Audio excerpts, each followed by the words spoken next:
જય માતાજી મિત્રો, હું છું લોકગાયક જયેશ બારોટ। આજે પ્રીત જન્મોજન્મની ભૂલાશે નહીં ફિલ્મના એક થોડાક અમારા ક્ષત્રિય સમાજના થોડું મન દુઃખ થયું, મતભેદ થયા, એ માટે થોડા મારી પર ફોન આવ્યા। એમાં મારા ખાસ મિત્ર જસપાલસિંહ બાપુએ આજે મને કીધું કે આપણે હરેશભાઈ પટેલ સાથે મુલાકાત કરવી છે, તો અમે આવ્યા છીએ હરેશભાઈને ઓફિસમાં। અને હરેશભાઈ એવા વ્યક્તિ છે કે એમને અત્યાર સુધી ઘણી બધી ફિલ્મો બનાવી છે।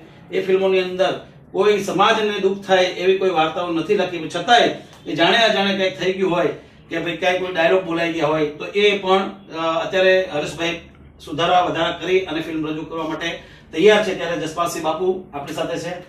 મને આખી ફિલ્મ બતાવી દીધી। જય જય રાજપૂત સમાજની લાગણી દુભાઈ છે એ શબ્દો આખા હટાવી દેવામાં આવશે અને જય જરૂર જના છે તે મ્યુટ કરી દેવામાં આવશે। અને વડોદરાથી હું એક રાજપૂત સમાજનો દીકરો પોતે અહીંયા આવીને એમની જોડે મુલાકાત કરી છે। નમસ્કાર, જયેશ બારોટ અને જસપાલસિંહ અહીંયા આવેલા છે।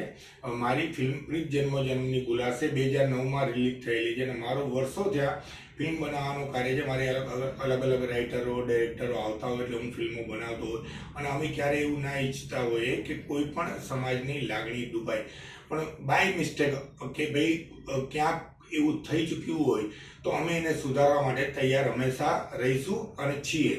અને આ ફિલ્મ 2009માં રિલીઝ થયેલી હતી, સિલ્વર જ્યુબેલી થયેલી હતી, ગોલ્ડન જ્યુબેલી થયેલી હતી, પણ અત્યારે લોકોને કે ભાઈ આમાં રાજપૂત સમાજ પર અમુક ડાયલોગો છે તો આમાં વાંધો છે, તો અમે એ રાજપૂત સમાજની જગ્યાએ અમે એ શબ્દો સુધારીને એને ફરી રિલીઝ કરવા માટે બાપુ જોડે સંમત થયા છીએ।